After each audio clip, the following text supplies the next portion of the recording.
para la grabación. ¿Se escucha bien? He invitado a alguien para que hablemos de un tema que me parece muy importante, pero yo estoy no escuchando el micrófono, pero no hay micrófono, ¿no? ¿Sí? ¿Escuchan bien? Sí. Bueno. Porque siempre decimos la modernidad empieza en 1492 y es la expansión de la Europa sitiada por el mundo otomano. Ya lo solucionamos. Y justamente hablando con un compañero andaluz que te vas a tener que presentar un poco, especialista en la estructura histórica y social de Andalucía, en lo que se llama la Edad Media, desde el comienzo del siglo XIII hasta el momento de la conquista. Entonces, ahí en Andalucía, el lugar donde Europa se confronta con el mundo árabe, se produjo todo un cambio histórico-social en el siglo XIII, XIV, XV, desde donde salió la experiencia americana. Es decir, si hay un laboratorio en Europa, una Europa todavía sitiada por los árabes, es justamente en Andalucía. Y ese sería como un eslabón de la cadena que no se ha trabajado. En Andalucía como un antecedente del proceso de la modernidad, en todos los sentidos. Concepción del ser humano, el tipo de propiedad, cómo se construye la naturaleza, una cantidad de cuestiones que entonces de ahí pasamos al Caribe. Y habría que después ver la diferencia entre Andalucía y la experiencia del Caribe, y luego la generalización de esa experiencia en América y la generalización de esa experiencia en el mundo como modernidad, hacia el norte de Europa por una parte y hacia el África y el Asia por otro.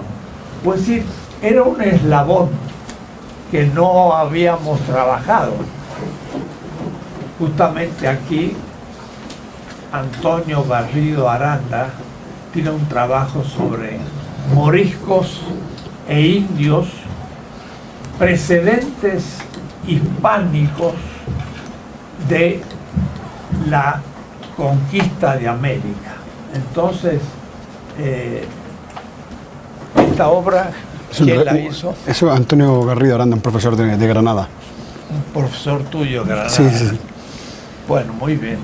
Entonces, le vamos a dar una hora para que nos exponga las transformaciones que se fueron produciendo como una premodernidad o una modernidad todavía europea, pero no puedo llamarle así porque como la modernidad incluye la colonialidad, todavía no hay colonialidad, porque más bien lo que Andalucía va a hacer es irse liberando del mundo musulmán. Entonces, te doy la palabra y te presenta. Bueno, hola, muy buenas a todas y a todos. Yo soy Javier García Fernández y vengo de Andalucía, que es un territorio en el extremo sur de Europa. Y bueno, pertenezco a lo que se llama la izquierda nacionalista andaluza y bueno, al grupo de estudios campesinos Juan Díaz del Moral y a la red de acción de formación y acción descolonial de la Universidad de Granada. Y es un placer, de verdad, es una oportunidad maravillosa poder estar aquí compartiendo algunas ideas, tanto con el profesor Enrique Dussel como con vosotras. Y yo lo que voy a hacer es exponeros una hipótesis histórica que estamos trabajando desde Andalucía, pero que cobra mucha importancia venir a dialogarla a América, porque entendemos que ahí es donde puede cobrar un valor político y un valor histórico en ese diálogo entre el sur de Europa y América Latina, ¿no? La hipótesis fundamental es que en el origen de la primera modernidad temprana, la conquista del Andaluz genera un patrón de poder que es ya capitalista, patriarcal, racista y colonial. Y esto se da en la primera conquista, en la conquista del Andaluz, y ese patrón de poder se hace global cuando se exporta a América con el descubrimiento y la conquista del continente americano. Esto lo vamos a ir viendo poco a poco, pero en lo fundamental, el objetivo político de esta hipótesis histórica es lo que llamamos descolonizar Europa, o una descolonización epistémica del pensamiento político y social, y tratamos de cruzar todos los estudios descoloniales, toda la escuela postcolonial, con lo que el profesor Boaventura Sousa Santos, desde el sur de Europa, llama la epistemología del sur, ¿no? Bueno, justamente está haciendo la tesis doctoral con Boaventura en Coimbra, y por eso lo invité especialmente. Uno de nuestros más importantes poetas andaluces, Antonio Machado, que tuvo que huir del fascismo y murió, muchos dicen que de tristeza, en el sur de Francia, decía que los oprimidos hagan política, porque si no, alguien la hará por ellos, posiblemente contra ellos. Y a mí me gusta decir que los oprimidos hagan su historia, porque si no, la escribirán otros, posiblemente contra ellos. Y desde esa reflexión tiene que ver que en Andalucía tengamos el objetivo de reconstruir una memoria histórica que nos permita comprender cuál ha sido el proceso de formación de Andalucía como realidad social hoy dentro del sur de Europa, lo cual nos lleva directamente a cuestionarnos la idea nacional de España. Y esto es una cosa que desde fuera de Europa y desde fuera de España se tiene la sensación como de una unidad nacional en España, ¿no? Cosa que es bastante artificial y carente de ningún rigor histórico, dado que España, en lo fundamental, se forma con el Reino de Castilla y una serie de alianzas que se dan entre el siglo XIII al XVIII, y solamente a partir del siglo XIX podríamos hablar de España como un país que prolonga esa realidad plurinacional en su seno y que está en un constante proceso de descomposición imperial que comienza ya con la pérdida de las colonias americanas, que continúa en el 1898 con la pérdida de Cuba y de Filipinas, que en los años 70 del siglo XX pierde el Sáhara y que ahora mismo está a las puertas de perder Cataluña en un proceso de independencia que se está dando actualmente en el Estado español. En ese contexto nosotros nos preguntamos, ¿cuál es el papel de Andalucía en la historia mundial? ¿Cuál es el papel que ha jugado el territorio que llamamos Andalucía en la conformación de la historia mundial? A este respecto hay como dos grandes corrientes de pensamiento historiográfico, una que piensa que Al-Ándalus, que era el territorio previo a la Andalucía contemporánea, islámico, que se funda con la llegada de los musulmanes a la península en el año 711, toda la corriente nacionalista española plantea que con la conquista del Al-Ándalus se funda España, por tanto, es, digamos, lo que llamaríamos una línea abismal en lo histórico, y es a partir de ahí que empieza Andalucía, y el pasado está ocultado, hay un pasado encubierto que no se relaciona, que no traza unas líneas históricas de continuidad.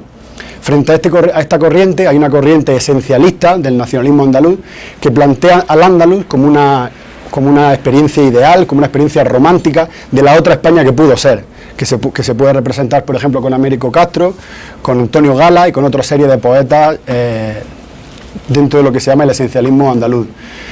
Nuestra hipótesis en este sentido es que Andalucía ha sido un enclave en el sur mediterráneo, en el estrecho de Gibraltar, por el cual han venido tanto culturas externas procedentes de África y Asia a través del litoral sur mediterráneo, como culturas externas procedentes del norte de Europa.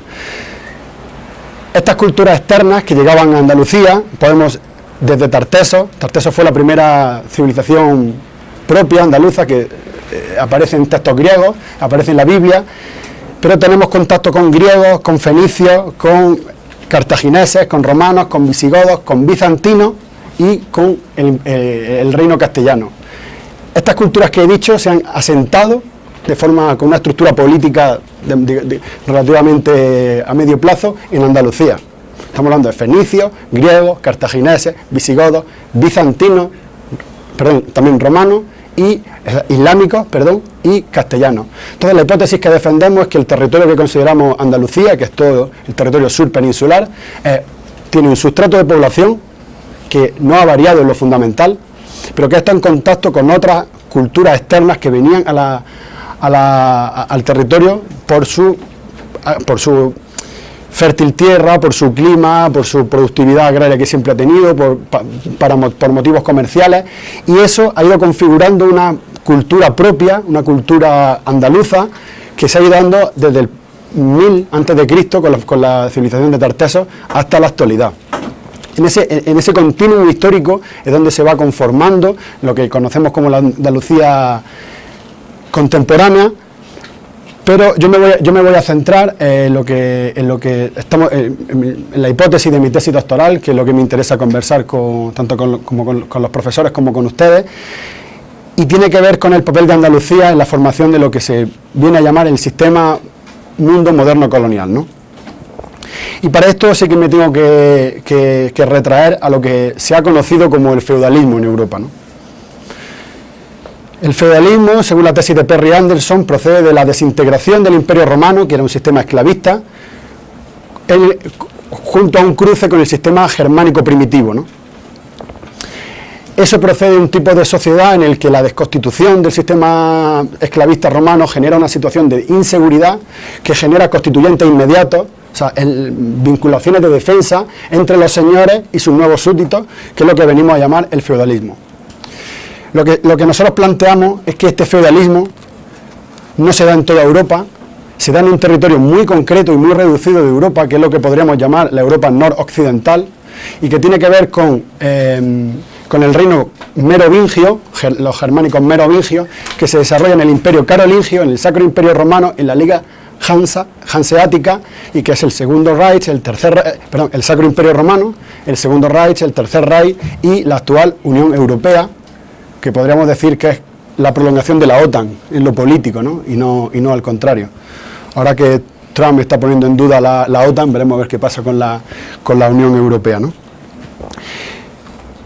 Pero la mayoría de historiadores, también dentro del marxismo, ha considerado siempre la transición del feudalismo al capitalismo en Europa, ¿no?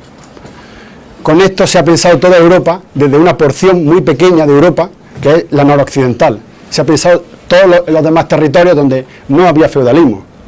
Como comentaba el profesor en la clase anterior, la modernidad es algo así como un José Pablo, creo que dijo, y las demás personas no se pueden llamar José Pablo. O sea, los procesos territoriales diferenciados requieren una narrativa, requieren un análisis diferenciado. Y Max Bloch, el historiador, en su obra de referencia La sociedad feudal, reconoce que hay un tipo de feudalismo que se da de manera inherente o natural, pero que hay un segundo tipo de feudalismo que él llama de importación. Y yo prefiero llamarlo conquistatario, porque no se importa por mecanismos que no sean la guerra de conquista.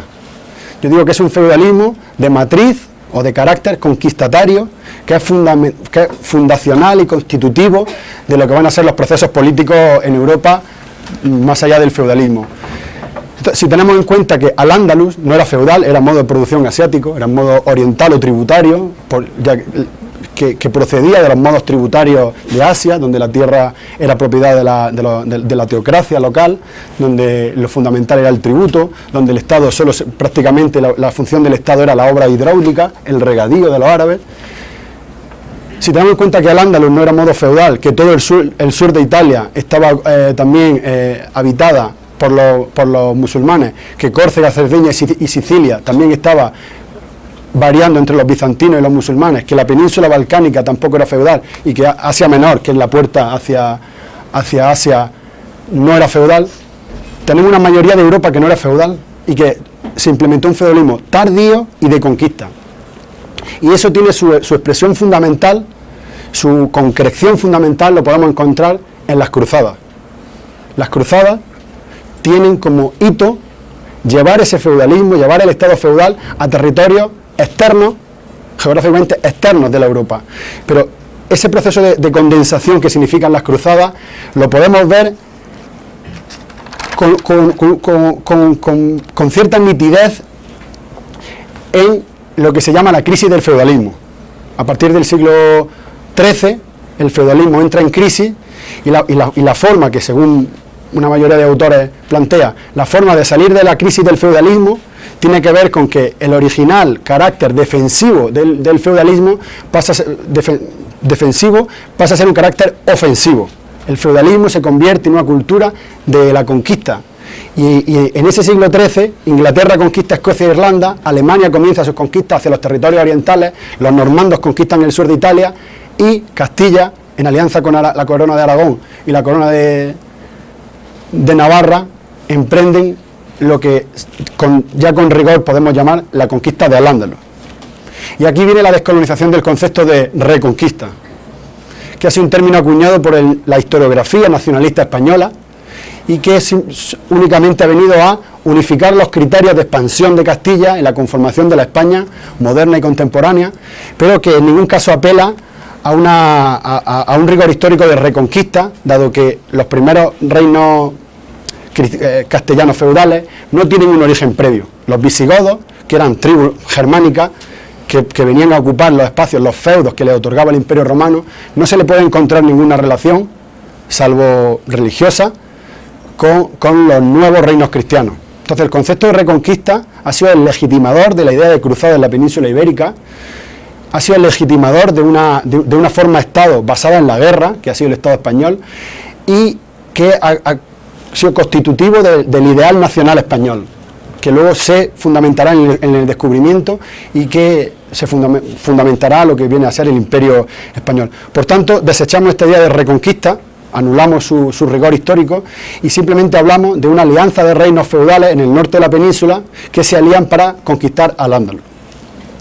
Hay dos fechas muy importantes. O sea, lo que quiero que entendáis es que esta conquista de Al-Ándalus se sitúa dentro de otro marco europeo de conquista que responden a la crisis del feudalismo. Si no es un hecho aislado, sino es una dinámica del territorio europeo que hasta ahora, como bien ha planteado el profesor Enrique Dussel, es un territorio periférico en el mundo donde nadie repararía y que responde solo a procesos internos, a procesos domésticos, ¿no? Diríamos. La fecha de 1085 es importante porque se toma Toledo, la ciudad de Toledo, que está justo en el río Tajo, en el centro peninsular, y a partir de ahí comienza una empresa seria, articulada entre varios reinos, de conquistar a lo que viene a nacer como el otro, el infiel, el moro. En esta fecha podemos hablar de una guerra contra el otro, contra ese otro musulmán, porque previamente a la conquista de Toledo lo que había era una serie de racias entre reinos, y los cristianos pactaban con los musulmanes entre ellos pactaban se guerreaban entre ellos, y lo que había era digamos, una serie de guerras internas, de guerras domésticas, pero que no respondían a dos bandos claramente diferenciados y claramente organizados por una idea religiosa. Es a partir de la toma de Toledo cuando se ve nítidamente esta diferenciación y aparece el hecho del infiel. La siguiente fecha importante sería 1212, en este siglo XIII, cuando hablo de que se lanzan las campañas de conquista internas. 1212 es la primera fecha histórica en la que se concreta una alianza política entre Castilla, Aragón y Navarra, pensando que en Castilla ya incluye el reino astur-leonés y el reino de Galicia y el reino de Portugal, y el Papa Inocencio III le concede carácter de cruzada, dado que las cruzadas habían fracasado. A la altura de 1212, las cruzadas hacia Oriente Próximo ya se habían deshecho, la empresa cruzada había fracasado, y se concentra en la guerra contra el infiel de la península ibérica toda esa ideología ya densa, ya bien formada ideológicamente, que se venía arrastrando desde las cruzadas, se implementa en la guerra contra el infiel de la península ibérica. Por tanto, tenemos una guerra articulada entre diferentes reinos que a la que el Papa Inocencio III le da el carácter de cruzada, y que 1212, la batalla de las Navas de Tolosa, justo en la frontera norte de Andalucía, entre la provincia de Jaén y Córdoba actuales, vencen a las tropas de Al-Ándalus, apoyadas por los almorávides, que era una religión que venía del norte de África, que estaba apoyando a Al-Ándalus, y esa victoria castellana le da toda la entrada en el valle del Guadalquivir, que no sé si tiene un poco el mapa de la península, pero Andalucía sería como todo el valle del Guadalquivir y Sierra Morena, es como un tercio, el sur de la península, pero esa batalla le permite la entrada en todo el valle del Guadalquivir, le permite tomar toda la ciudad de Jaén, el reino de Jaén, el reino de Córdoba y el reino de Sevilla, que incluía la actual ciudad de Cádiz y el estrecho de Gibraltar. Por tanto, Al-Ándalus se reagrupa en lo que se llama el reino de Granada. Entonces tenemos 1212, siglo XIII, conquista interna, Navas de Tolosa se conquista digamos la mitad de los territorios de Al-Ándalus, y queda el reino de Granada. La siguiente fecha importante, que tiene también carácter tanto continental europeo, pero en este caso ya diríamos atlántico, y por qué no mundial, sería nuestro 1492.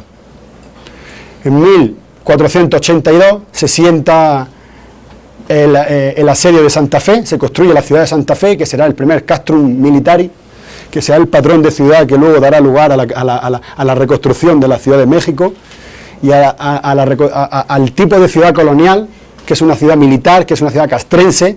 Tiene su origen en la ciudad que se construyó para el asedio de Granada, Santa Fe, donde curiosamente también Cristóbal Colón tuvo la entrevista con los reyes católicos, ¿no? Y los reyes católicos le dijeron: cuando tomemos Granada, te concederemos el permiso para que plantees esta empresa, ¿no?, que nos estás transmitiendo. Efectivamente, el 2 de enero de 1492, sería nuestro 12 de octubre, se dan las capitulaciones, el rey Boabdil, rey de Granada, entrega las llaves del reino a los reyes católicos, y se cierra un proceso largo de conquista, lo que llamamos la primera gran guerra mundial. Eso es una guerra mundial que continuará en América, y no lo que pasó en 1917. Se cierran 300 años de conquista al Al-Ándalus, que en ese 1492 tendrá una prolongación, que será la toma de Ceuta, que se había tomado 40 años antes, las Islas Canarias, Caribe y América. Por tanto, la hipótesis fundamental es que la mal llamada reconquista y el mal llamado descubrimiento de América son dos fases del mismo proceso de construcción imperial, de expansión imperial y de la articulación del sistema mundo moderno y colonial. Por tanto, aquí, en cuanto a lo que supone ese proceso de conquista de Al-Ándalus, nuestra hipótesis defiende que es un proceso de conquista que genera un patrón de poder netamente colonial, y aquí vamos a discutir lo que nosotros llamamos la colonialidad interna estructural. Colonialidad porque no es colonialismo administrativo, no es que haya colonialidad después del colonialismo, sino que al otro lado de la historia, previamente al colonialismo administrativo, nosotros decimos que hay elementos de colonialidad, que es interna porque funciona al interno del Estado español, y que es estructural porque es constitutivo de esa nueva fase moderna. Por tanto, nosotros planteamos que hay elementos para poder defender esta colonialidad interna estructural.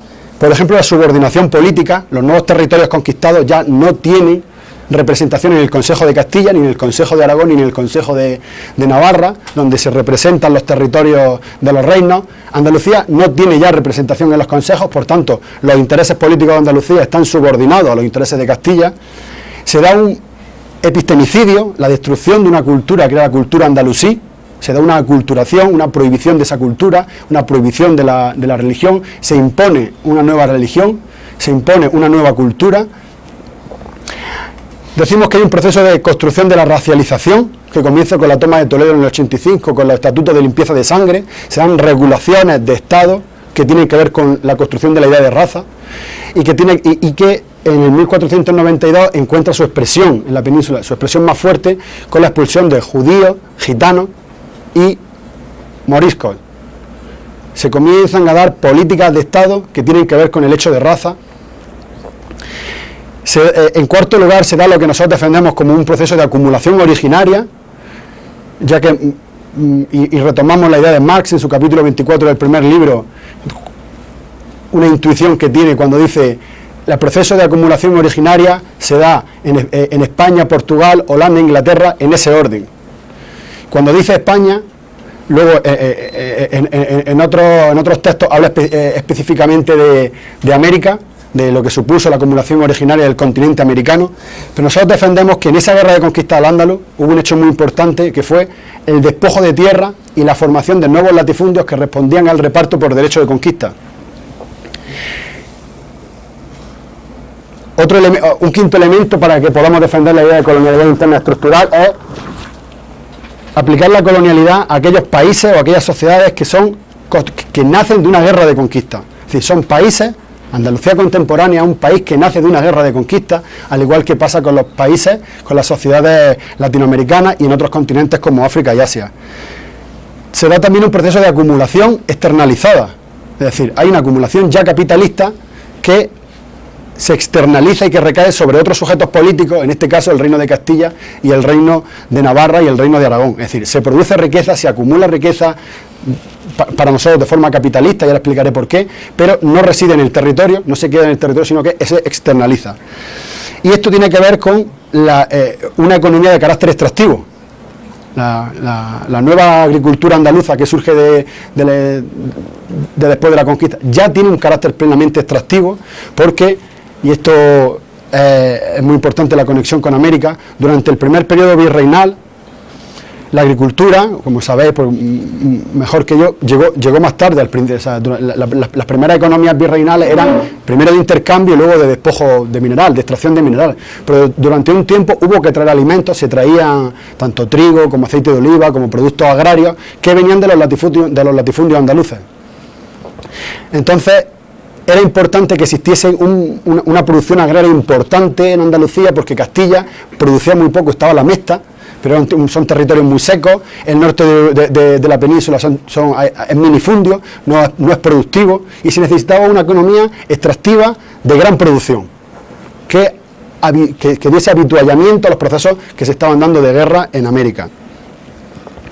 Y por último, nos parece importante, para hablar de colonialidad interna estructural, la constatación de que hay una articulación sociocomunitaria a través de lo que llamamos el patriarcado de conquista, que ahora explicaré a qué llamamos esto. Entonces, esos son los elementos que reflexionamos, que nos permiten pensar que dentro del Estado español hay mecanismos de colonialidad interna estructural dentro del Estado, y que han generado una dialéctica de la dependencia. Andalucía tiene 10% más de paro, no se entiende Andalucía sin sus migraciones, Andalucía es lo que se llama subdesarrollada, cuando ha sido el territorio más rico, pero está situada en un proceso de dependencia económica que la tiene sojuzgada a los intereses del norte de España. Por pasar a estos 4 puntos fundamentales, que son patriarcado de conquista, racialización y capitalismo, porque ya hemos hablado de colonialismo. Para nosotros es importante pensar el patriarcado de conquista desde lo que la autora Silvia Federici plantea, en el sentido en que ella dice: cuando los campesinos pierden la tierra por el proceso de primera liberalización de las tierras, el campesinado, a perder la tierra, que era su territorio fundamental, asume el cuerpo de la mujer como territorio de la comunidad, porque toda comunidad necesita un territorio. Y al perder la tierra, la comunidad toma a la mujer. Por tanto, se pasa de los medios de producción, que era la tierra, a los medios de reproducción, que es el cuerpo de la mujer. Por tanto, la mujer pierde la agencia. La mujer ahora es del hombre, la mujer es de la comunidad. Y Silvia Federici defiende esto para el siglo XVII, pero nosotros defendemos que esto se encuentra en Andalucía en el primer siglo XIV. Y tiene 2 expresiones fundamentales. Una de ellas es el culto mariano, la Virgen. Durante el primer siglo XIV es muy fuerte la difusión que tiene el culto mariano, el culto a la Virgen en Andalucía, como expresión simbólica de un espacio comunitario, dado que durante 300 años fue frontera de guerra y había muy pocas mujeres. Se necesitaba ese espacio social, simbólico, femenino, que pertenecía a la comunidad. Y hay uno de los elementos del surgimiento del culto a la Virgen. La segunda manifestación de este patriarcado de conquista es la construcción del ideal de la mujer flamenca. Perdón, a la Virgen, no sé si sucede en América, no conozco la cuestión, pero en Andalucía a la Virgen todo el mundo le grita: guapa, porque es de todos, todo el mundo la puede gritar. La segunda construcción en este sentido sería la mujer flamenca, la Carmen, que entra dentro, o sea, uno de los elementos fundamentales es la cultura de la violación hacia la mujer flamenca. Se la puede violar, se la puede matar porque es de todos. Ahí es donde se encuentra un elemento del asesinato de mujeres, el feminicidio.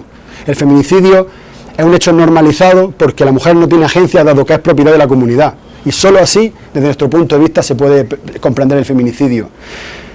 Para nosotros esto es fundamental analizar, pensar este patriarcado de conquista, porque el feminismo tiene que ser desde este patriarcado de conquista, no como el patriarcado del norte de Europa, que es un patriarcado feudal, y que recibe un tipo de feminismo diferente.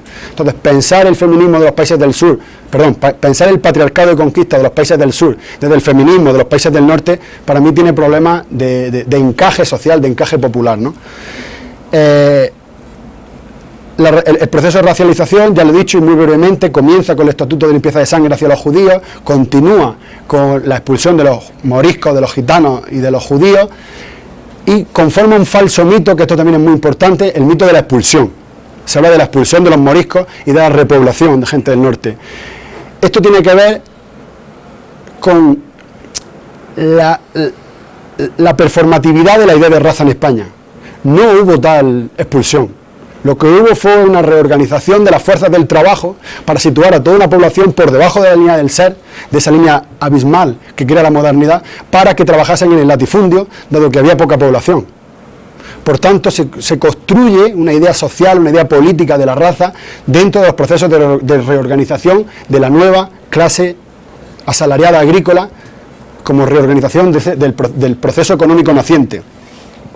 Y aquí es donde nosotros, y esto ya no sé cómo voy de tiempo, ¿sí? Y esto es donde, si me permitís,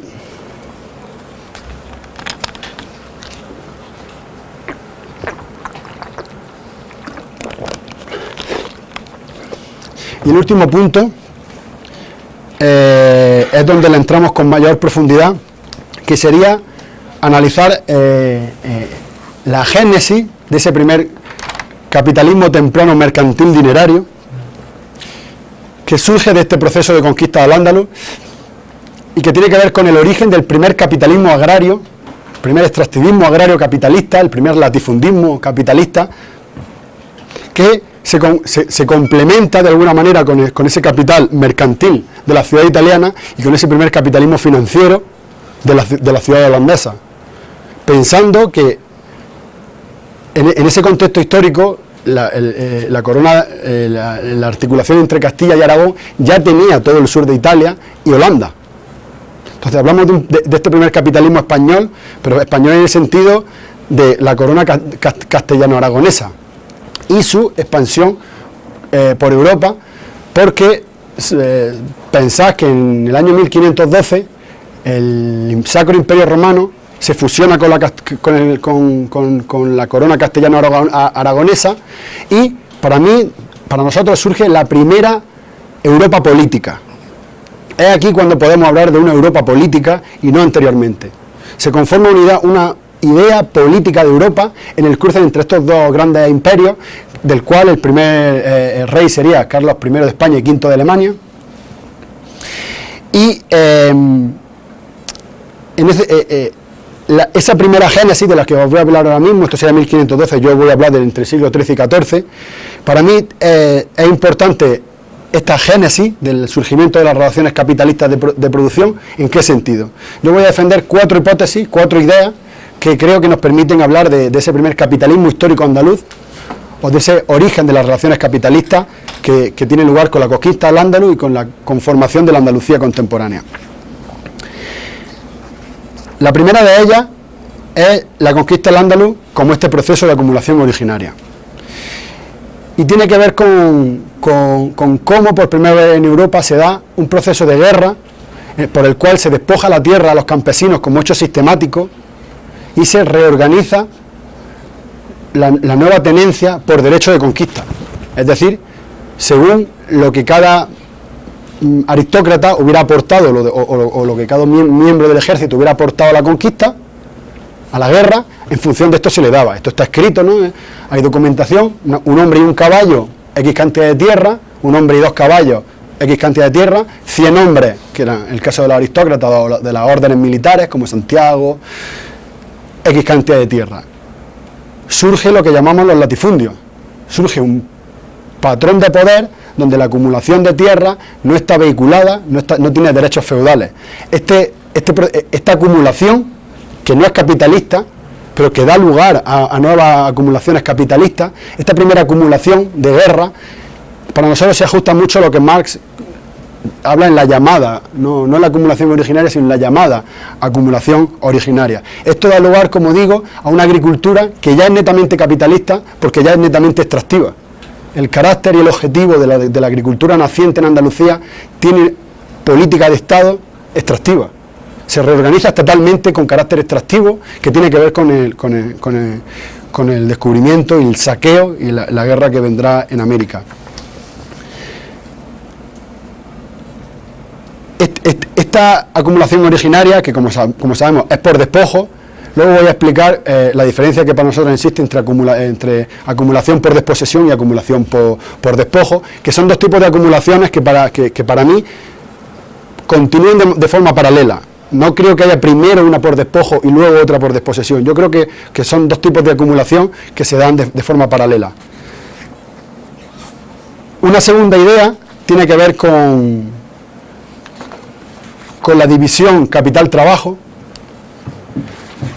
Esta naciente forma de tenencia de la tierra lo que hace es separar a los campesinos, generar una nueva clase desposeída, despojada de tierra, que pervive en el territorio andaluz y que es entregada como mano de obra para trabajar en estos latifundios.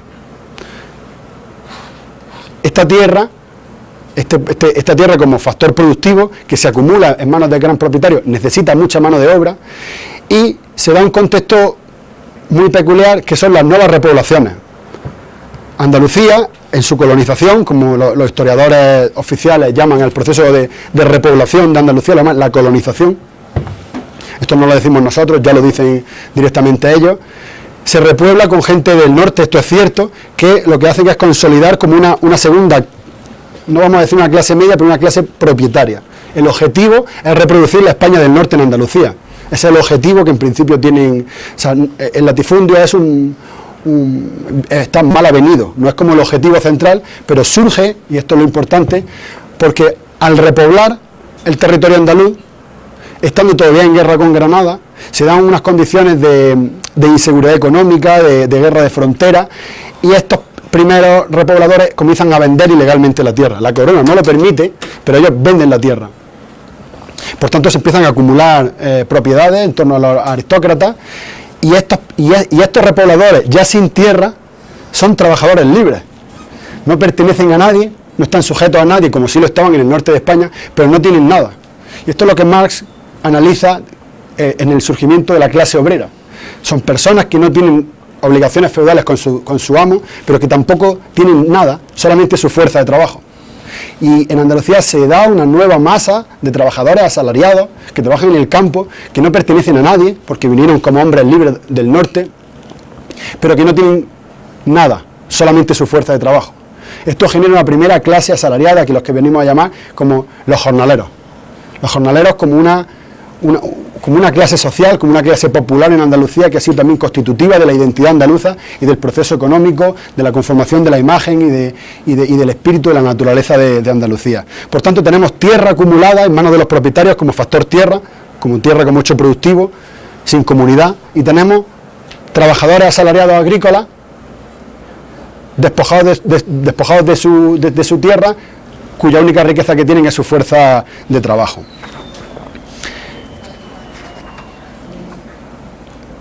Por tanto, el cuarto punto, que está relacionado con el anterior pero que tiene una importancia especial, es el surgimiento de un mercado de tierra. En el siglo XIV europeo, donde en el resto de Europa no se podía comprar y vender tierra, en Andalucía se genera un marco de compra y venta de tierra que produce la tierra como mercancía. La tierra nada viene dado como mercancía, la mercancía se construye. Y este proceso de compra y venta de tierras produce la tierra como mercancía, produce compra y venta de tierra en una altura en la que Europa esto no es posible porque hay todavía feudalismo, hablamos del siglo XIV. Un último punto sería la conformación o sea, el papel de Andalucía en esa conformación de lo que Marx llama el sistema mundial, pero que podemos llamar el sistema mundo, es la desintegración del imperio mundo español hacia un nuevo sistema mundial, que ya es sistema mundial, y que al dilatarse, o digamos, en ese estallido de expansión que lleva a cabo la corona castellana en América, reproduce consigo el patrón de poder que había cristalizado en Andalucía. Por eso creo que para comprender algunas de las cuestiones que pasan fuera de Europa, puede dar algunas pistas, ver qué pasa en Europa, en el sur de Europa, porque es un pequeño laboratorio donde cristalizan esas formas de dominación, esas formas de opresión racial, de género, rurales, como vistas por un microscopio, digamos, ¿no? Dos ideas para dentro de este análisis, digamos, marxista del origen del capitalismo en Andalucía. Una de ellas es la diferencia que para nosotros es importante entre la acumulación por desposesión, ¿no?, que plantea el autor David Harvey, que creo que se puede descolonizar en algún sentido si pensamos qué significa la acumulación por despojo, que no se da solo en este proceso de acumulación originaria, sino que es el despojo de tierras que se ha dado continuamente paralelo a la acumulación capitalista. Yo digo que en Andalucía y Latinoamérica ha habido un proceso de despojo de tierra paralelo al proceso de desposesión económica, porque pienso que al hablar de desposesión hablamos de un criterio económico como una bajada de sueldos, como una subida de impuestos. Desposesión hace referencia a un término puramente económico. Y creo que despojo hace referencia a algo más importante, que es que cuando a una comunidad campesina se le quita la tierra, se le quita su forma de estar en el mundo, se le quita su universo, se le quita su mundo y se encuentran despojados, desnudos ante la nada, ¿no? Y para mí esto es paralelo a la acumulación capitalista, a la acumulación por desposesión de David Harvey. Para mí se da esta otra acumulación por despojo, que no es solamente en esta primera fase originaria, como repito, sino que ha sido un continuo hasta la actualidad. Hoy en Andalucía hay más acaparamiento de tierra que nunca. El 50% de las tierras está en manos del 2% de los propietarios. Hoy está habiendo un nuevo proceso de reacaparamiento de las tierras en Andalucía por parte de las corporaciones bancarias. BBVA está comprando tierra, está acumulando tierra y el proceso de acaparamiento continúa, como estoy seguro, como sé que continúa en Brasil, en Colombia, en toda Latinoamérica. Por tanto, sumar a la cuestión de la acumulación por desposesión esa acumulación por despojo que sucede en los países del sur y que no tiene que ver con el análisis del movimiento obrero industrial, sino con los procesos agrarios de despojo. Esta segunda idea, para terminar, tiene que ver con lo que Marx llama la subsunción formal y la subsunción real, que tiene que ver cómo el capital subsume otras formas de producción, en un primer caso de una dimensión formal, es decir, la forma de producción continúa, pero lo que cambia son las relaciones financieras, quién pone el capital. Luego hay una segunda fase que es la subsunción real, donde ya se transforma las relaciones de capital, pero también las relaciones de trabajo. Es decir, ya no se produce en el taller, ahora se produce en la fábrica. Eso es lo que Marx llama la subsunción real. Lo que nosotros planteamos es que esta subsunción real solo ha pasado en los países industriales, otra vez del norte de Europa, donde la forma de producir pasó de los talleres manuales domésticos a talleres protocapitalistas y luego se pasó a fábricas capitalistas, pero que en las sociedades del sur nunca se va a llegar a esta subsunción real, porque en la forma en la que se trabaja el proceso productivo agrario en un latifundio, en muchos casos sigue siendo realmente atrasado, no se atiende a una innovación o una modernización del proceso productivo agrario, sino que lo que encontramos es un proceso de subsunción formal primario. Los latifundios andaluces no cambiaban en muchos sentidos la producción del olivar, la producción de la vid, la producción del trigo, la forma en la que se cultivaba previamente o las huertas, las hortalizas, no cambiaba sustancialmente cómo se cultivaba, lo que cambiaba ahora era el tamaño, los latifundios. Pero durante el siglo XVII y XVIII se dan ciertas técnicas de cultivo en los latifundios, pero que en lo esencial mantienen ese cultivo del olivar, que hoy en realidad sigue siendo más o menos primitivo, no ha cambiado mucho tecnológicamente. Por tanto, hablamos de una subsunción formal primaria y una subsunción formal avanzada. Por tanto, ya con esto me gustaría cerrar y dar paso a los profesores, ya creo que voy mal de tiempo. Por tanto, las tres ideas básicas que quiero traerles es que hay un continuum importante, hay una prolongación histórica importante entre lo que supuso la conquista de Al-Ándalus y la conquista de América, que defendemos que se da un mecanismo de colonialidad interna estructural en el seno del Estado español, en el seno de la actual España, que tiene que ver con la conformación de una administración colonial de conquista en la Andalucía contemporánea. Hay una administración colonial que no recibe ese nombre, pero que reúne los elementos analíticos propios de administración colonial de conquista, que se genera una clase asalariada agrícola en un momento, en una fase digamos, muy temprana en Europa, y que todo esto permite pensar de qué forma Europa no es el territorio que se ha construido y que se ve desde fuera y que se intenta también ver dentro, que España no es el país que se vende desde fuera y que se ha reconstruido históricamente, sino que si nos ponemos a analizar lo que supone la historia de Andalucía, o Andalucía en la historia mundial, vemos que es importante desarticular el proyecto histórico, porque España es un proyecto histórico, y eso nos ayudará a descolonizar Europa y a que nuestros proyectos políticos continentales, a que nuestros proyectos políticos y nuestros procesos de transformación encuentren un diálogo más horizontal desde esa provincialización de Europa, desde esa desarticulación y descolonización de lo que significa la idea de Europa. Entonces, muchas gracias, yo hasta aquí.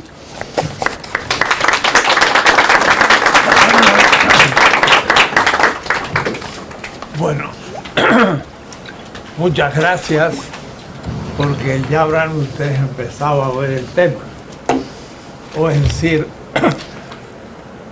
si hubo un proceso de conquista, empezó a jugarse ya toda la lógica de la conquista. Me llamó la atención al final cuando tú dices las tierras no eran como la feudal y tampoco las tierras de las otras civilizaciones donde siempre se había vivido.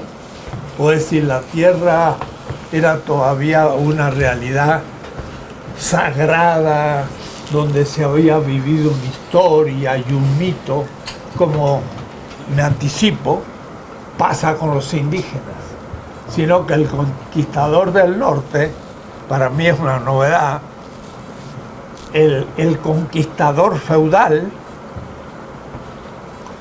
conquista a una civilización extraña como la española islámica, berebere, almohávides venidos del África, y la despoja de su tierra, exactamente lo que va a pasar en América, de tal manera que esas tierras no era la tierra originaria del feudalismo que lo había vivido siglos antes, sino que ahora es también, pongamos en ese aspecto, una secularización de la naturaleza que había sido trabajada por otra cultura, pero no por ellos. Ahí empieza una transformación del concepto de naturaleza y por tanto la misma subjetividad que empieza a vivir en esa naturaleza. Eso es lo que nosotros queríamos ir indicando que va a pasar en la modernidad atravesando el Atlántico. Pero antes de atravesar el Atlántico eso se empezó a vivir allá. Quiere decir que se ve muy bien este eslabón entre la Europa que yo llamo muchas veces latino-germánica, que tú estarías más inclinado a llamar germánica, menos latina, pero por lo menos la latino no fue tan feudal y la germánica es la propiamente feudal, pero Italia y otras regiones no fueron de conquista, mientras que justamente en España se dio la conquista, y la conquista nuestra es continuación de esa conquista. Quiere decir que ahí se empezó a vivir ya una cantidad de fenómenos que prepara a la subjetividad del conquistador en un Pizarro, sobre todo en un Cortés primero, el cual ha sido formado pues en esas regiones. Cortés es exactamente de Extremadura, al norte de Andalucía. Extremadura. Sí, siempre lo he dicho, pero ahí pues se ve mucho la presencia de los conquistadores. Todavía hoy se los venera como constructores, porque no solamente conquistaron Andalucía, sino que atravesaron. Ahora, comentando lo tuyo con Juan Manuel, como Juan Manuel ha trabajado más ya la implantación americana, el diálogo sería interesante ver la diferencia entre la conquista de Andalucía y la conquista que en primer lugar se va a dar en el Caribe. En un primer congreso que hubo hace años de la Asociación Filosófica del Caribe, yo dije, la filosofía moderna surgió en el Caribe. Claro, me miraron un poco raro, pero como era nada menos que la recién fundada Asociación de Filósofos del Caribe, pues le cayó muy bien y más bien no estaban admirados, sino diciendo a ver qué va a decir. Pero no es Descartes, que de paso está en Flandes, que fue colonia española, y como tú bien decías, la corona de Carlos V tenía distribuido parte de su poder en el sur de Italia y ciertamente en Flandes, donde nació Carlos V, donde se dice que hablaba alemán con su caballo. Pero dése en cuenta, no es que por eso el alemán fuera un animal de caballos, sino al contrario. El pobre Carlos V, su lengua original era el alemán, no el castellano, y donde se encontraba en casa hablaba el alemán y lo hablaba con su pobre caballo. Puedo decir que esto, en vez de hablar mal del asunto, hablaba muy bien, porque era con el único que podía estar en casa.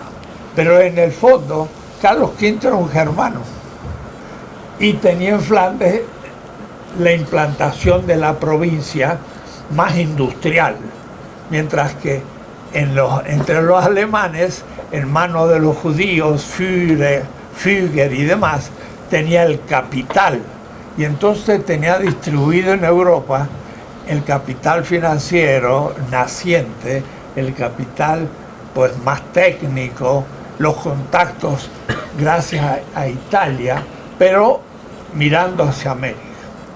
Me gustaría entonces la primera reacción tuya sobre la diferencia de esta conquista de Andalucía y la conquista del Caribe, previa a la conquista de todas las otras regiones, sobre todo del Imperio Azteca, Maya, y después ya, mucho después, 3 siglos después, la expansión colonial a África y al Asia, como lo realizado en los últimos 5 siglos, con la hipótesis que el concepto de modernidad incluye siempre el de colonialidad, y no se puede pensar una modernidad sin colonialidad.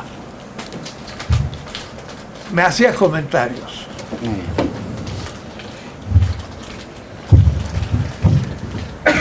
Bueno, en primer lugar, agradecer a Javier la otra mirada que nos has presentado de la historia de Andalucía. Me llamó la atención cómo iniciaste tu intervención.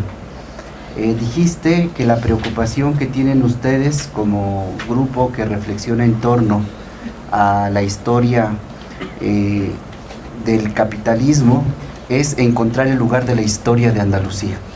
Eso me parece a mí ya un posicionamiento epistemológico político que va de alguna forma a desmitificar necesariamente la lectura oficial, la lectura tradicional, que fundamenta y justifica la concepción digamos, tradicional de la historia. Pero yo me hubiera gustado mucho como hacer el enlace, este último apartado que tú decías, ¿dónde está el punto de enlace entre la historia de Andalucía y como experiencia, como protoexperiencia de lo que va a acontecer en América? Ojalá en tu investigación pudieses encontrar los vínculos que permiten ver esto que yo voy a decir ahorita: continuidad y transformación. Yo creo que no se trata tal cual de una continuidad, porque partamos de una ilusión. Supongamos que la corona española, particularmente la corona castellana, no hubiese, después de la toma de Granada, financiado el viaje de Cortés hacia América, de Colón hacia América, y no se hubiese dado este encuentro con lo totalmente otro.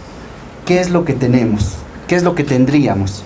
Tendríamos un reino, en este caso el castellano, que se expande en un proceso de recuperación territorial y del espacio, pero no ocurriría nada más, creo yo, porque lo que le va a permitir al occidental, al eurocristiano, no solamente al español, sino al eurocristiano como categoría, posicionarse en un nivel superior que se va a desplegar ya en el siglo XIX totalmente, ya desde el XVIII teóricamente, pero prácticamente en el siglo XIX con el colonialismo europeo. Ese sentimiento de superioridad sobre los demás pueblos va a ser en la relación con el indígena. Hasta antes del siglo XVI, el 1492, me parece a mí, el europeo, el eurocristiano, sea latino o sea germánico, no puede posicionarse ante el negro, ante el chino, ante el musulmán en una relación asimétrica. Tienes toda la razón al decir que los reinos en España, tanto cristianos como musulmanes, jugaban roles de a veces de complicidad, de algunos, yo musulmán, reino musulmán, me uno a este reino cristiano para vencer a ese otro reino. O sea, hay una lógica de conveniencia a la coyuntura geopolítica, pero no hay esta concepción, esta mirada de superioridad sobre el otro. Yo me atrevería a afirmar todo lo contrario. El mundo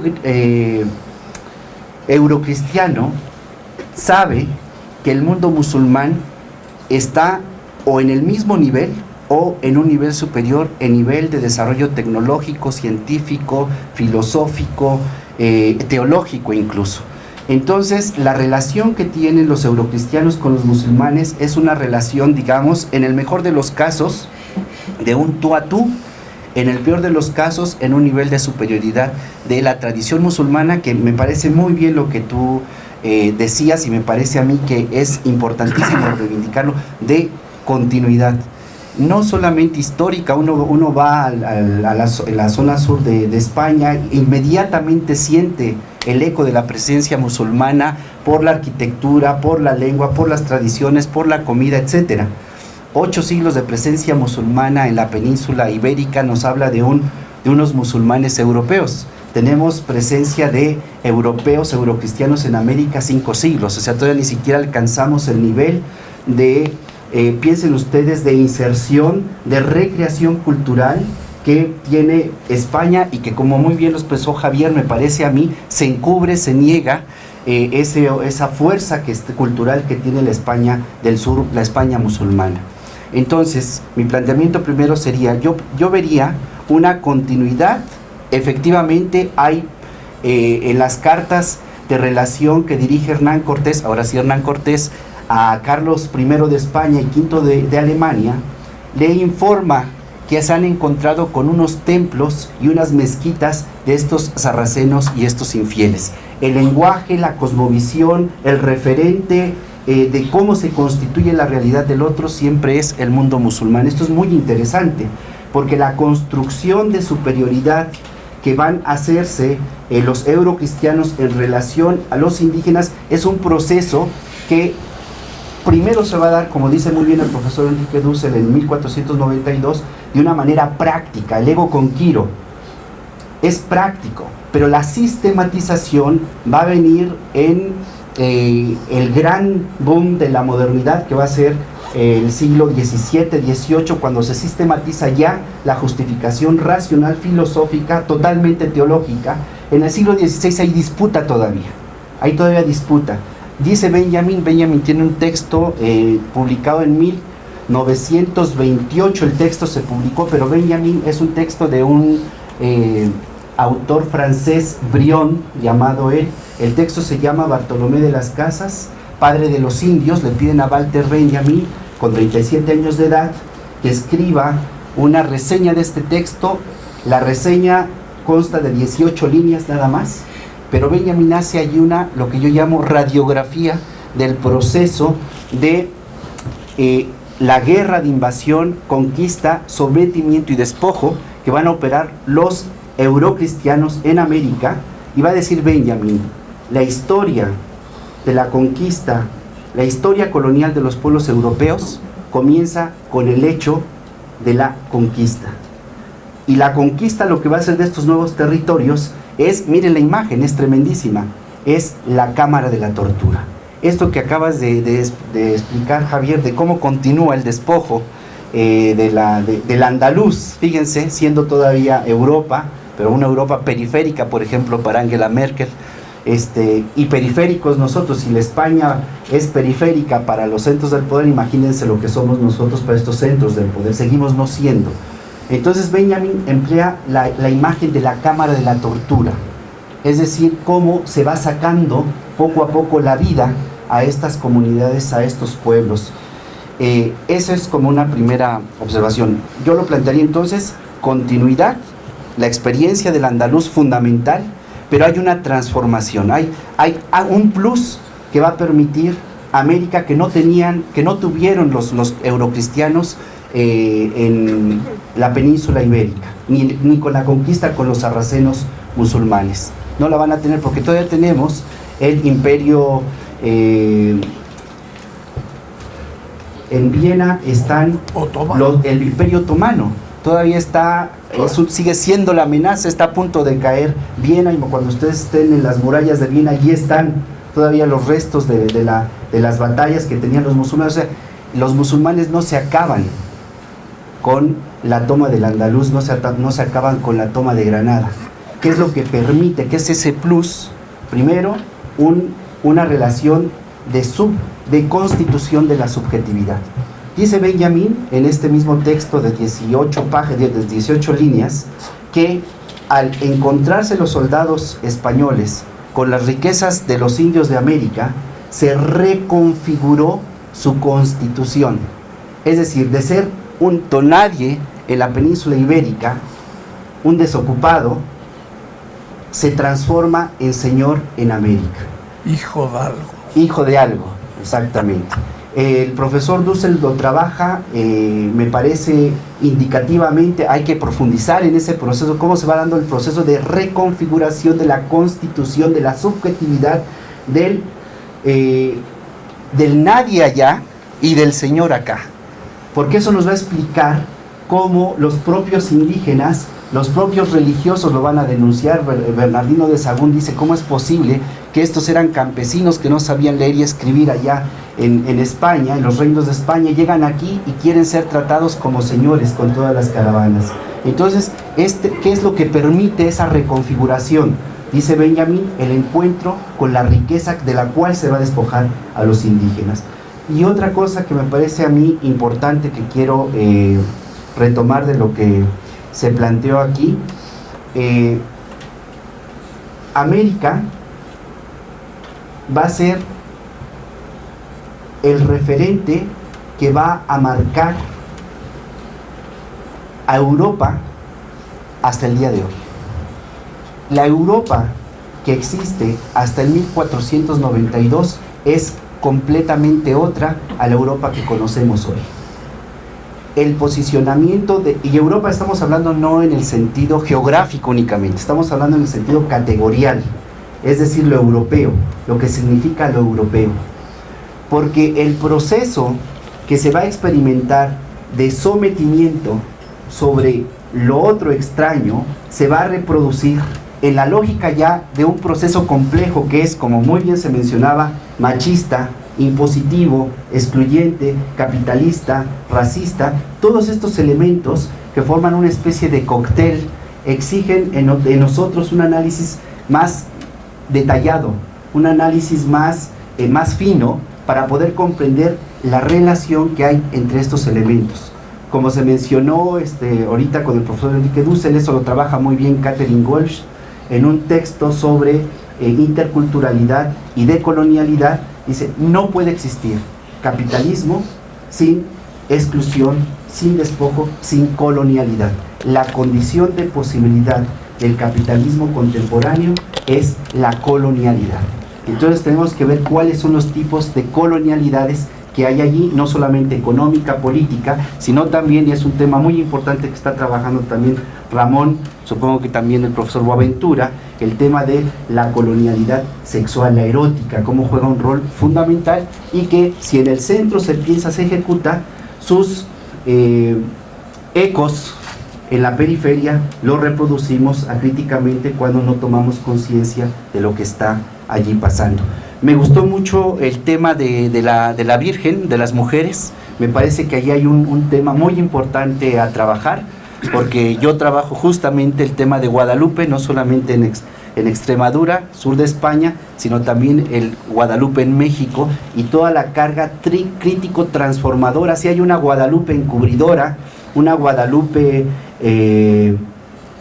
colonizadora, como fue dos banderas va a tener los reinos españoles, los soldados españoles en el proceso de reconquista simbólico.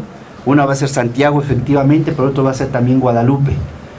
El proceso de reconfiguración, de reconstitución de Guadalupe en México, no como un elemento encubridor, sino como una crítica radical a la colonización en el origen mismo de la colonialidad. Si ven, nosotros podemos pensar que el tema de Guadalupe, particularmente el Nican Mopogua, es un cuentito sin más que sirve para engañar a la gente cada 12 de diciembre. Esa sería una lectura ingenua, es algo mucho más profundo, es una recreación del planteamiento simbólico, y la propuesta interesante es, al igual que lo hicieron los indígenas de Tlatelolco, los estudiantes, encontrar los componentes crítico-emancipadores tanto de la tradición eurocristiana como de la tradición indígena, y a partir de allí reconfigurar, recrear en un proceso de continuidad y transformación. Es inevitable, el proceso de conquista fue inevitable, es inevitable ahora, pero ¿cómo podemos reconfigurar eso desde una perspectiva crítica? Me parece que el tema de lo femenino da muchísimo que pensar, y pensarlo desde una perspectiva crítica. Eso es lo que yo quisiera comentar, y nada más dejar como punto, haciendo énfasis, reiterando desde la perspectiva indígena, es que el proceso de encuentro con el otro indio modifica la concepción del mundo, modifica la concepción del ser mismo en Europa, pero también en el resto del mundo, no solamente Europa. A partir de allí ocurre un cambio en la historia, y ese cambio es fundamental. Hay antecedentes indudablemente en el proceso de reconquista, sí, como una continuidad, pero hay una transformación, hay una vuelta a nivel histórico, que es lo que va a permitir América a Europa. No se puede entender el posicionamiento europeo en el siglo XVII, el siglo XVIII hasta el día de hoy, sin el proceso de despojo que se opera en América. Muchas gracias.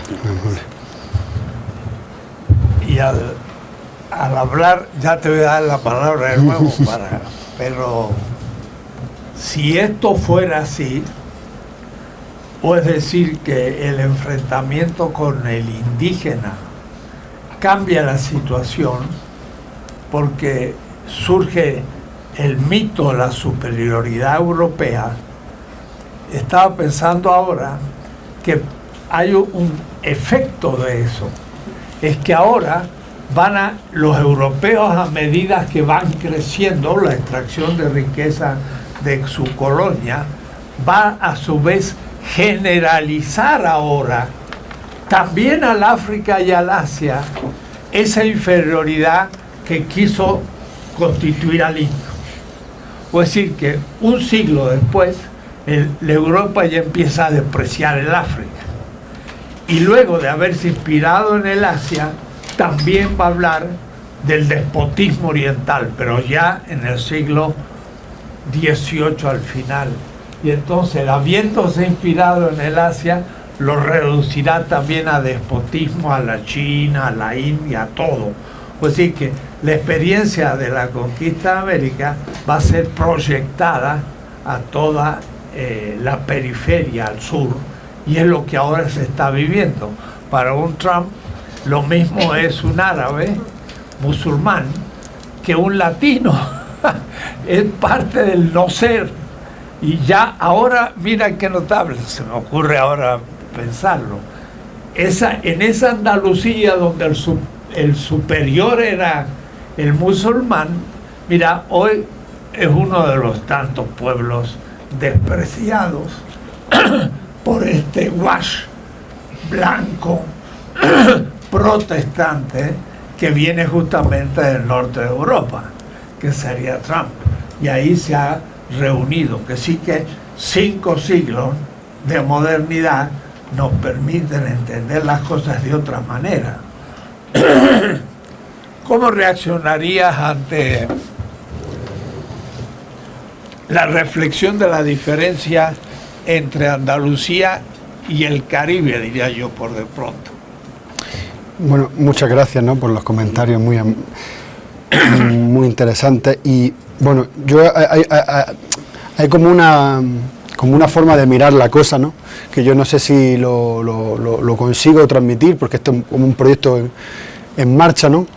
Pero yo sí creo que hay una lógica muy importante de una dialéctica de constante transformación, por la cual eso que cristaliza en Andalucía, al prolongarse a América, es una lógica ya totalmente diferente, en el sentido en el que se va constantemente transformando, y con ella también transforma Andalucía y con ella transforma Europa. O sea, tanto el patriarcado como ese temprano capitalismo, en su aplicación conquistataria en América, transforma Andalucía, y esto lo podemos ver en la evolución jurídica que tienen las instituciones agrarias, que Andalucía va desde el señorío territorial, que son concesiones de tierra que no permiten derecho a generar ley, al latifundio, a través de la encomienda y lo que sería la hacienda. En Andalucía se llega al latifundio jurisdiccional, donde ya sí, dentro de esos territorios, los señores pueden crear derechos. Y es una transformación que se da porque existe en América la institución de la encomienda y de la hacienda. Es decir, que son realidades que dialécticamente se van transformando la una a la otra.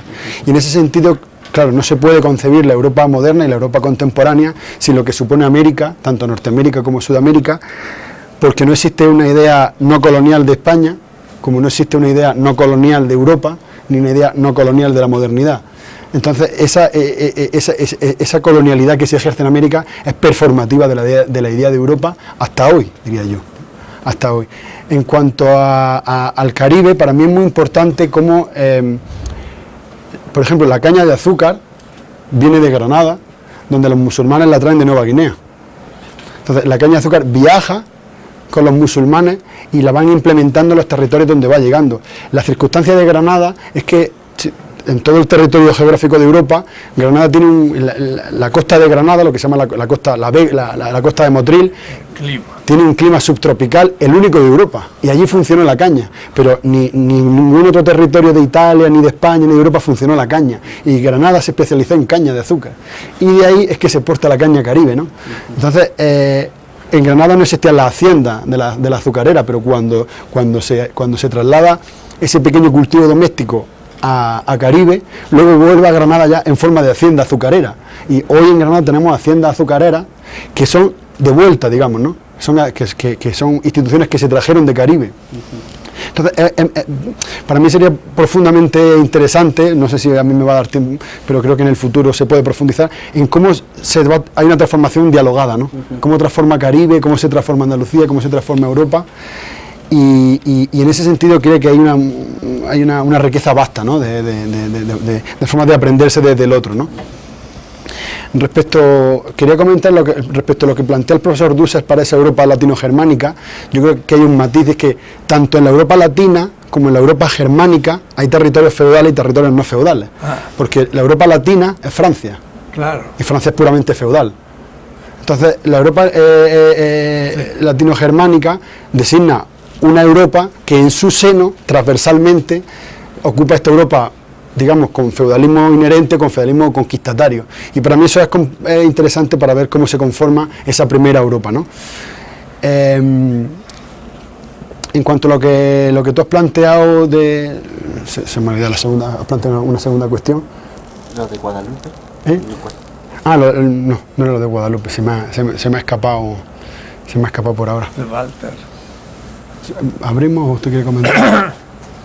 Quiero presentar un poco a Juan Manuel Contreras Colín.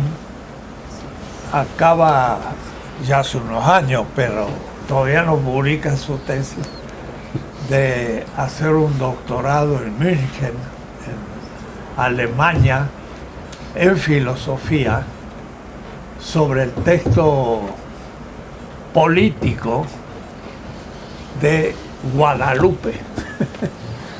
Entonces, miren qué notable, los alemanes aceptaron la Facultad de Filosofía, en filosofía política, el texto original de la revelación, de la aparición de la Virgen de Guadalupe. Por supuesto que en esta facultad, lo hubieran rechazado sin ni hablar. Eso no es un tema filosófico. Y no solamente ha recibido el doctorado con un gran tesis, sino que a su vez se le permite hacer la habilitación, que no conozco casi ningún otro mexicano que haya logrado en Alemania esa posibilidad. Es un largo proceso, como de 10 años, para ser profesor en Alemania. Así que miren, tenemos aquí una eminencia en un tema bien de fondo. Y de paso, trajo ante ustedes, y algunos ya apuntó el tema, los textos de Walter Benjamin sobre los aztecas, la conquista de América y cuestiones que nadie ha trabajado. Y él está sacando jugo a un joven Benjamín que se interesó por los aztecas y que tiene textos muy interesantes. Quizás podría, pasando a otro tema, explicarles un poco qué está sacando de Benjamín también. Bueno, seguimos en la misma línea del tema, porque claro, efectivamente de Benjamin, para mí el más sutil y el más profundo de la Escuela de Frankfurt, miembro de la Escuela de Frankfurt, se trabajó generalmente al llamado Benjamin Maduro, que Maduro, miren, murió con 48 años de edad, o sea, diríamos en la plenitud de la juventud intelectual de Benjamin. Pero hay un Benjamin, y esa es mi hipótesis que voy a tratar de justificar en un texto que casi ya termino, es el joven Benjamin. Yo sostengo que las hipótesis de trabajo de Benjamin que van a quedar sistematizadas, por ejemplo, en las tesis de la historia, ya están planteadas en el joven Benjamin con unos 15, 18 años de edad, ya tiene las ideas y lo que está haciendo durante todo el proceso. Si se dan cuenta, bueno, voy un poquito en contra de la interpretación del profesor Bolívar Echeverría, que decía que las tesis de la historia es así como lo último más acabado de Benjamin y expuesto en unos escritos de periódico, de unas hojas. Yo digo, no, es todo un proceso de elaboración que va pensando, y donde el joven Benjamin, con 22 años de edad, encuentra, él era un estudiante muy exigente, era un activista universitario, fue el coordinador, el presidente de la Asociación de Estudiantes de Alemania, imagínense, en la Universidad de Berlín, en la Universidad de Freiburg, en München. O sea, era un activista, estudiante, pero al mismo tiempo un teórico muy comprometido. Él pasó por la Universidad de Berlín, se decepcionó de los maestros, en la Universidad de Freiburg se decepcionó de los maestros, tiene unas expresiones muy duras contra los maestros, pero en München, en la Universidad de Múnich, Benjamin va a conocer a un profesor que dice es de lo mejor que he encontrado y lo más interesante. Miren lo que dice Benjamin del profesor Lehmann: ese hombre no sabe lo que sabe, en el sentido de todo el conocimiento que expone el profesor en su seminario.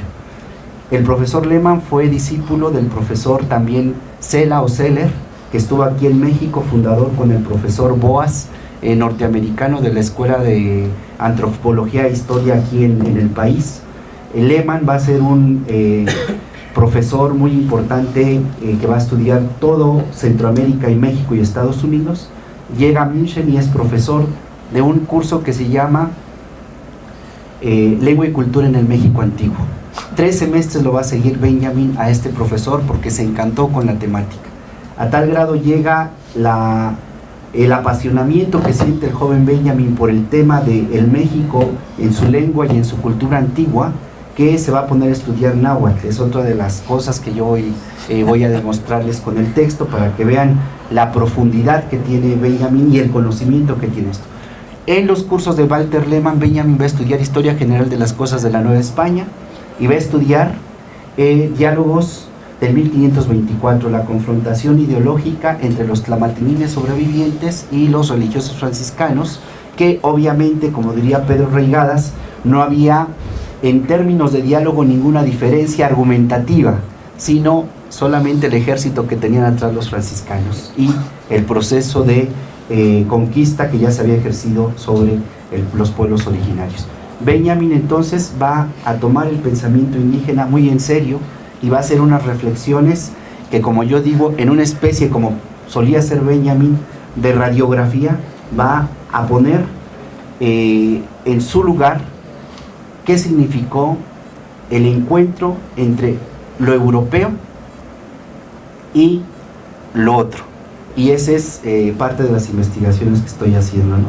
Es muy interesante. Benjamin medio aprendió algunas cosas de náhuatl, porque en unos escritos tiene una construcción la mitad náhuatl y la mitad alemán. Es muy interesante el juego.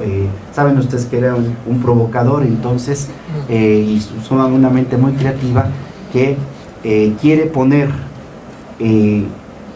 como él era, un tema oculto en la discusión, no solamente literaria, sino histórica, y sobre todo para los temas que le interesaban, teología y filosofía. Eso es lo que yo estoy trabajando, y obviamente se conecta con todo esto porque hay una relación necesaria entre la concepción eurocristiana del mundo y las concepciones otras, donde los judíos y también los musulmanes van a ser, desde este posicionamiento ya hegemónico eurocristiano reformado, porque también los reformados ya dirán que los católicos siguen siendo obscuros porque siguen haciendo esos ritos donde hay esa mezcla de sentimentalismo con lo divino, ¿no? Bueno, eso es lo que estoy trabajando. Muy bien. Bueno, ya que estamos dialogando, a ver, alguna pregunta, alguna objeción, alguna aclaración por parte de ustedes. Sí. Una pregunta al compañero. Javier. Bueno, por lo que noté, el trabajo tiene un sesgo histórico marxista.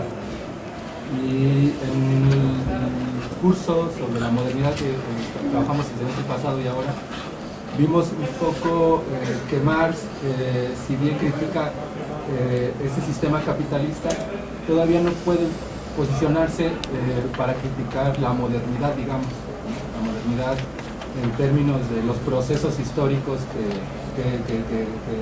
se llevan paralelamente al capitalismo. Mi pregunta es, tú ocupaste el término el sistema asiático, ¿no?, de producción, y ya habíamos, bueno, se había comentado cómo ese término se queda un poco eurocéntrico, incluso un poco despectivo. Samir Amin, en su libro del eurocentrismo, propone lo que tú también tocabas, los sistemas tributarios, ¿no? Pero yo creo, y él mismo, no lo terminé de leer, pero él mismo habla de que hay una discusión entre los marxistas, precisamente en términos de que es difícil distinguir los sistemas precapitalistas, generalizarlos en su totalidad, pero también podría llevar a un callejón de salida, definirlos por únicos, ¿no? Por sus nombres, como el asiático, el náhuatl, no sé, el inca, ¿no? Y entonces a mí tratando de generalizar o ver algo en común con esos sistemas no capitalistas, les llama tributarios. Aquí mi duda es esa, la teoría de la dependencia trata de ir un poco más allá de ese eurocentrismo de Marx, pero sin embargo también ocupa términos un poco eufemísticos, ¿no? como norte-sur, como ese mismo sistema asiático. Mi pregunta era si has notado tú o cómo ese marxismo o esa perspectiva histórica marxista te permite ir más allá del eurocentrismo, te permite criticar ese eurocentrismo, y si hay una apertura ya del marxismo al giro de colonial. ¿Otra o directamente? Sí. Bueno, gracias. La escuela de pensamiento marxista a la que yo, digamos, me adhiero es la que tiene que ver con todos los trabajos, pues, tanto de toda la dimensión marxista de los trabajos del profesor Enrique Dussel como de Aníbal Quijano, ¿no? Y todo ese marxismo decolonial que plantea que dentro de esa que el capitalismo no surge en ese siglo XIX, como teorizaron los Marx y otros autores ingleses, sino que surge en el momento de la conquista americana, por tanto relacionan modernidad y capitalismo. Esa es como la escuela marxista donde yo me inserto, ¿no? Respecto a lo que dices de modo asiático, lo que yo quería visibilizar, o la forma de mirar la cosa, es que desde el marxismo occidental, desde el pensamiento occidental, se ha planteado que en Europa, en toda Europa había feudalismo, y fuera de Europa había modo asiático, ¿no? Todo lo que nosotros, la provocación, que no está muy definida y que no tiene, que es más esto una provocación que otra cosa, es traer el modo asiático adentro de Europa, ¿no? Sin que decir modo asiático signifique nada, ¿no? Por eso hablamos de un modo oriental tributario, por el cual la caracterización que se le puede hacer a la formación social histórica andalusí, que la de Al-Ándalus, tenía más que ver o estaba más relacionada con los modos que se habían dado en el Asia, y nosotros hablamos de tres elementos que son la propiedad colectiva de uso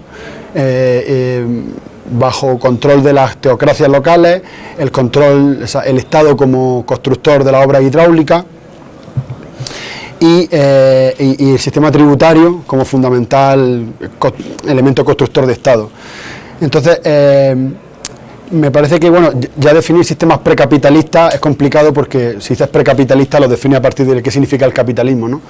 Pero creo que sí debe haber este ejercicio analítico de explicar cómo funcionan los sistemas económicos previos al surgimiento del capitalismo, abordando el peligro que tiene hacer marcos generales para diversos territorios que son diferentes. Nosotros nos esforzamos en analizar cómo eran los sistemas económicos en el sur peninsular, en nuestro territorio, y desde ahí vemos que hay elementos muy cercanos a los modos asiáticos, sí, pero descolonizando, digamos, el concepto modo asiático, y hablando de unos sistemas tributarios que a través del litoral sur mediterráneo llegan al sur de la península ibérica desde Asia.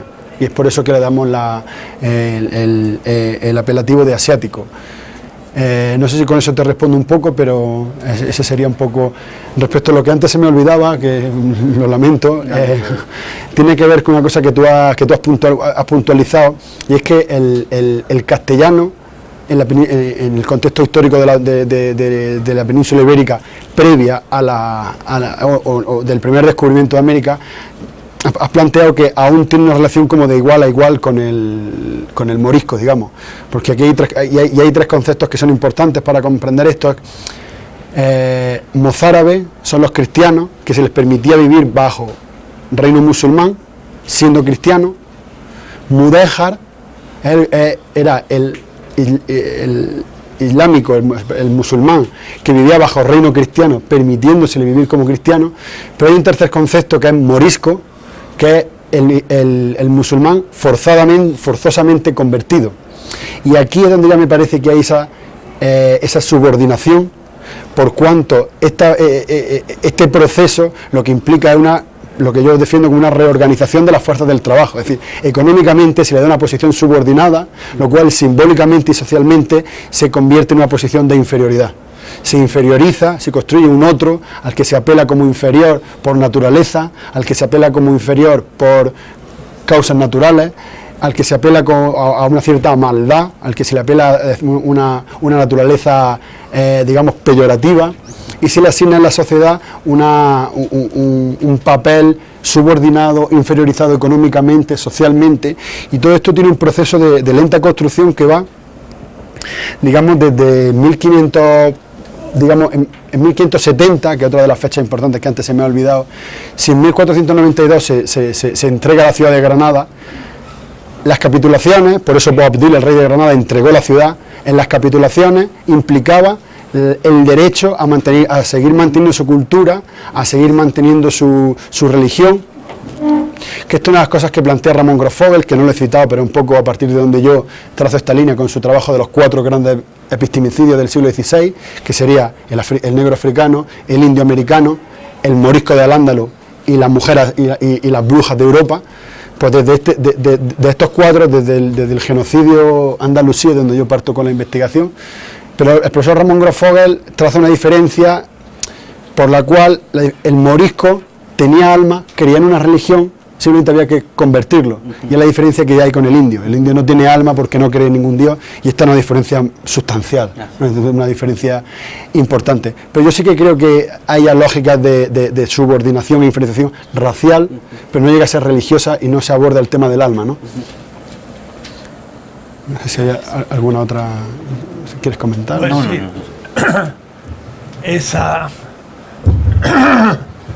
Esa superioridad hizo un primer peldaño para ti en esa experiencia, y por lo tanto hubo una primera destitución del otro. En América fue todavía más cuantitativa y cualitativamente mayor. Pero vamos entrando en el tema. Eso me parece muy interesante. De ahora en adelante tomar Javier. no al andaluz, como si no, ¿cómo le llamas tú? No, Al andaluz. No, el andalusí era el poblador de Al-Ándalus, ahora sería andaluz. Al-Ándalus. Al andaluz. Hay que aprender, sobre todo los 3 diferenciaciones que hizo entre el morisco, El mozárabe y el mudéjar. el mozárabe y el mudéjar. Estaba interesante, hay que apuntarlo. No entendí cuál era el mudéjar, no alcancé a escuchar. Vuelvo a repetir para que se pueda escribir despacio. En el momento en el que existían tanto reinos cristianos como reinos musulmanes, el mozárabe era el cristiano que habitaba en territorio musulmán, pero los musulmanes, la diferencia aquí es que los musulmanes no tenían, en los textos sagrados del Islam figuran las religiones del libro, las tres grandes religiones que aparecen en los escritos sagrados. Entonces, para el musulmán el cristiano existe y se le tiene que permitir, se tiene que convivir con él, salvo en ciertas sectas islámicas que no dan cuenta de la riqueza y de la diversidad dentro del Islam, pero mayoritariamente el Islam ha permitido, en la mayoría de ocasiones, convivir tanto a judíos como a cristianos. Entonces, mozárabe era el cristiano que vivía bajo reino musulmán. Mudéjar era el islámico, el musulmán, que vivía en territorio cristiano, pero esto fue durante un muy corto periodo de tiempo. Entonces, cuando nos referimos a mudéjar, nos referimos a arte mudéjar, porque esos musulmanes que vivían en territorios ya conquistados por cristianos, en su mayoría se dedicaban a temas relacionados con la artesanía, con el arte, Entonces hay todo un arte mudéjar, hay un importantísimo legado de arte mudéjar que practicaban los musulmanes viviendo en territorio cristiano. Y el tercer concepto sería morisco, que ya es el musulmán forzosamente convertido. Y forzosamente convertido, hay toda una guerra interna dentro del propio reino de Granada, que esto es lo que quería comentar.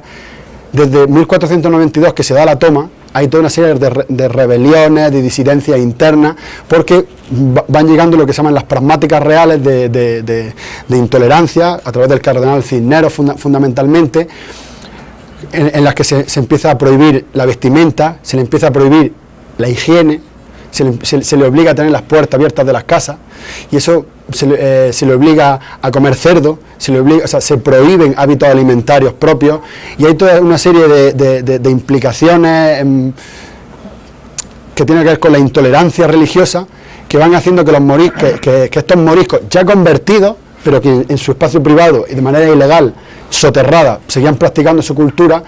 Esta guerra interna está ya en lo que se llama la rebelión de la Alpujarra, que desde 1568 hasta 1571 se da en una región montañosa de Granada, porque Granada, para los que conozcáis la ciudad, si no os la recomiendo de verdad, pero se halla en una montaña que se llama la montaña de Sierra Nevada, que está mirando a Castilla. Entonces ellos tienen una posición defensiva muy privilegiada.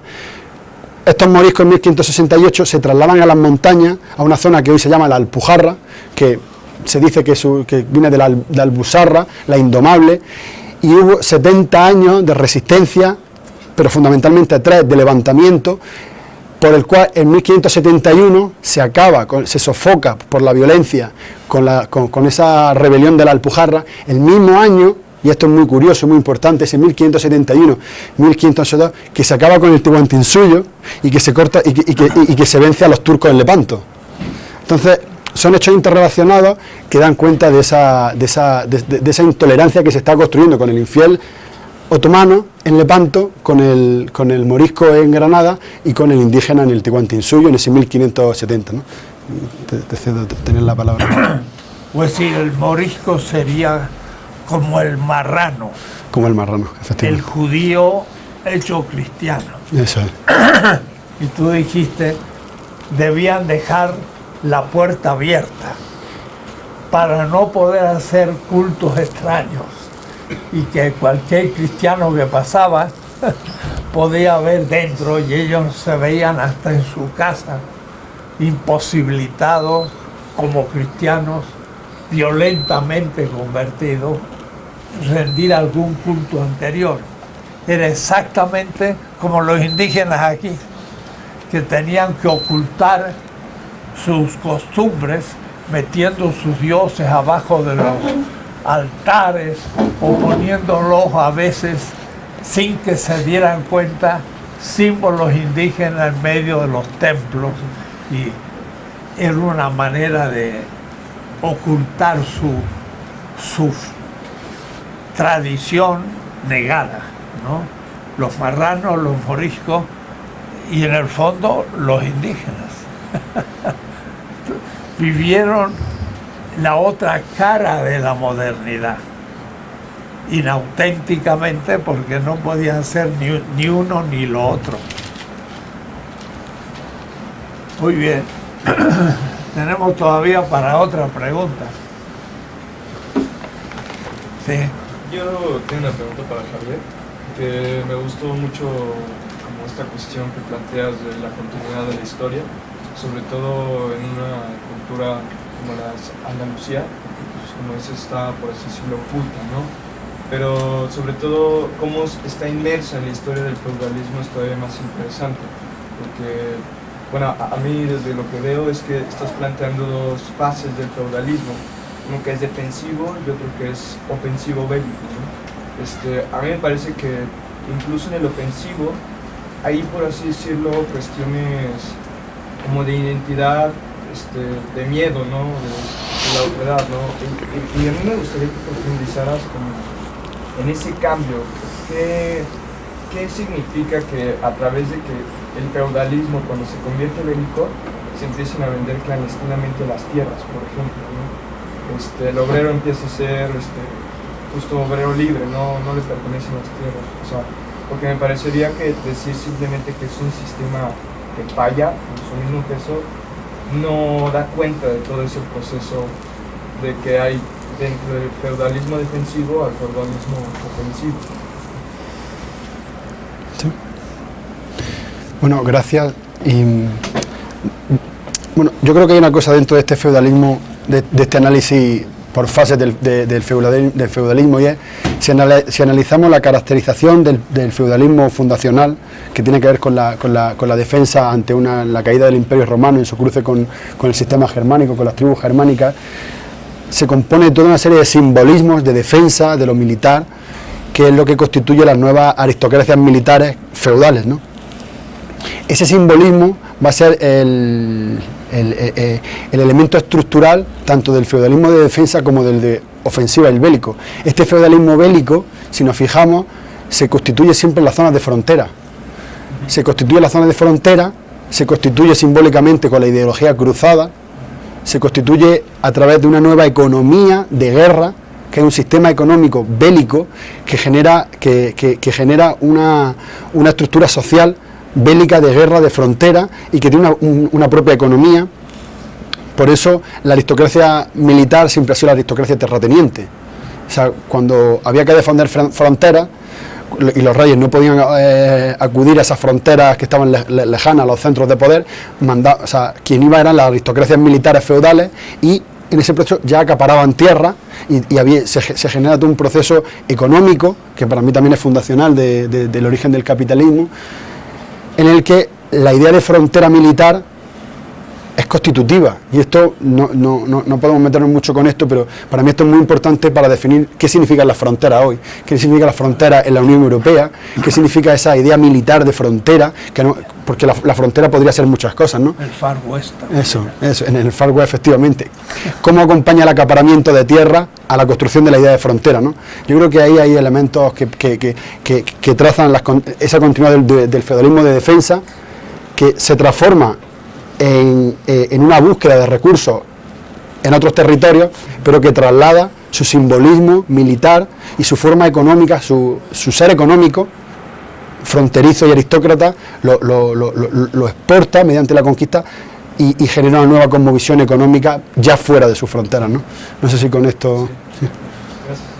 Y la conquista es esa frontera. Eso. Es decir, que llega el conquistador y también se afinca como el propietario, el hacendado, con la idea de la frontera. Y el Far West en Estados Unidos, parten del este y lentamente van ocupando hasta llegar al Pacífico. Y siguen después en el Océano Pacífico, y hoy se les acabó la frontera.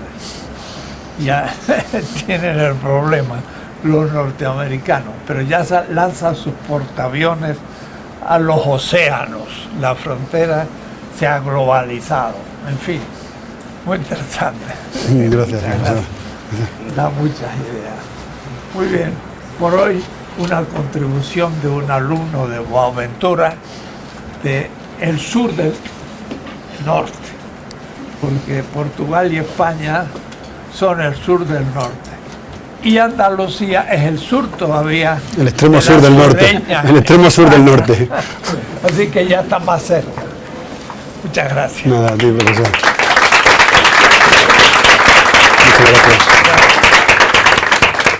Muchas gracias. Muy bien, un placer, ¿eh?